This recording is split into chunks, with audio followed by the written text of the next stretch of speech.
government. Indeed, today's concept of Islamic government in Iran has little basis within the religious and political traditions of Shiism.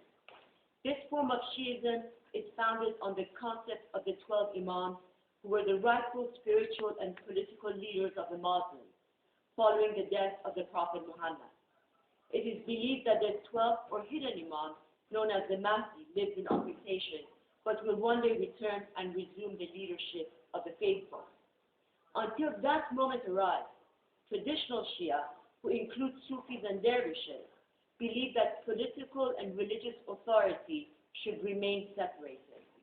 As such, many high-ranking ayatollahs, religious leaders, and their followers have opposed the fundamental tenets of the present Iranian political system, established following the 1979 revolution. For this, they have been persecuted and castigated as stupid, backward, and enemies of Islam and its prophets, even devil worshippers.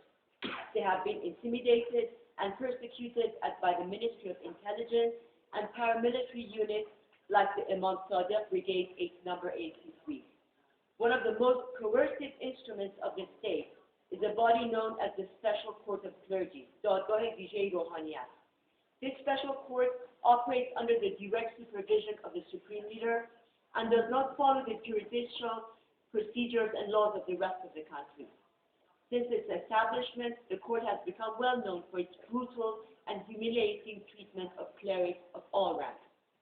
Even mild criticism of the Islamic regime in public have resulted in their imprisonment, solitary confinement, torture, public humiliation, internal exile, and house arrest. Financial resources, properties including homes, mosques, and places of worship have been confiscated and placed under the control of the supreme leader. In addition, their right to travel has been restricted, burial of followers has been prohibited in their traditional tombs, and their mosques and houses of worship have been demolished. For 10 years, Sufi houses of worship in the cities of Qom, Borujerdia, Kish, and Isfahan, which belong to the geneva2 Sufi order, have been destroyed by plainclothes thugs and hooligans backed by the regime. I understand that even the names of Beydoh and Gonabad have been removed from geographical maps and textbooks. In the last few years, there have been several confrontations between authorities and members of these groups. Followers have been fired from their jobs, and the work permits of the lawyers have been cancelled and during the unfair trials which have been held. Security agents have banned news coverage related to the pressure, and attacks and websites and blogs have repeatedly been blocked. Mr. Borujerdi's treatment is a clear example of these abuses of human rights. He was born in 1st of August 1958 in Borujerdia. He was educated in Islamic jurisprudence under the tutelage of his father and other learned and respected ayatollahs. Security forces attacked Mr. Borujerdi's house in 2006 and arrested him and hundreds of men and women who had gathered there to prevent his arrest. Mr. Borujerdi stood trial behind closed doors of the Special Court of the Clergy without access to legal representation. In addition to being defrocked, he was sentenced to 2 years imprisonment in Tehran and 10 years exile in prison located in the province of Yazd, hundreds of kilometers away from his family. His house and all of his belongings were confiscated. He has been in prison since and is currently suffering from ill health, including heart disease, kidney disease, and infection. Reports of ill treatment, torture, and denial of access to a significant number of his rights continue to flow out of Iran. His father and mother both died under suspicious circumstances, and his family believes that his life is in danger. Having been denied the right to open and fair trial and having been denied legal representation, Mr. Borujerdi has been subjected to beatings and physical abuse in Ward 209 of Evin prison. He has also been subjected to mental and emotional abuse. Insults and abuse were carried out against his wife, daughters, and oldest son in his presence. A number of his supporters have died under suspicious circumstances.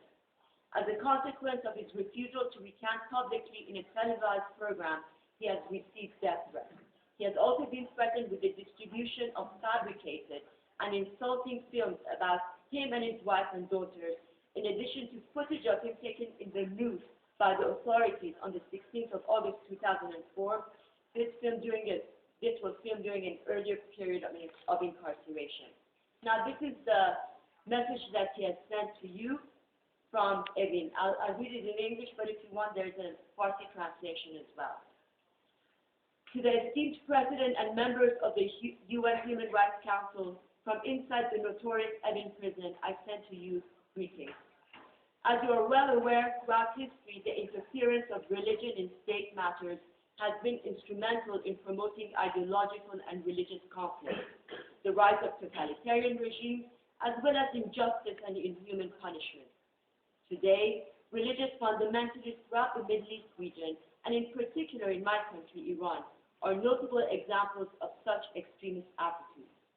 A major example of the confluence of religion and state in Iran is the passage and execution of unfair laws against all ethnic and religious minorities, gender discrimination against women, and also the carrying out of inhumane acts of punishment such as flogging, torture, and unacceptable forms of execution such as stoning and the like. The unpopular regime in Iran has no respect or belief in freedom of thought, expression.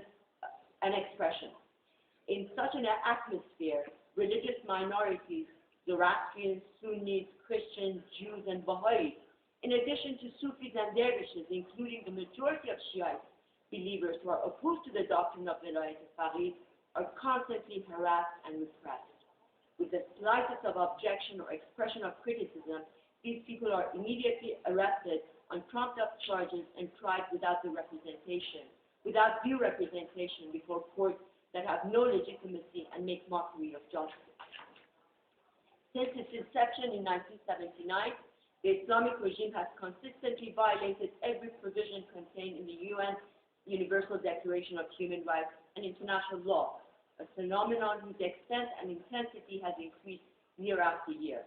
The bogus scenario that manifested itself in the aftermath of last year's presidential elections removes any vestiges of doubt concerning the very nature of this dictatorship.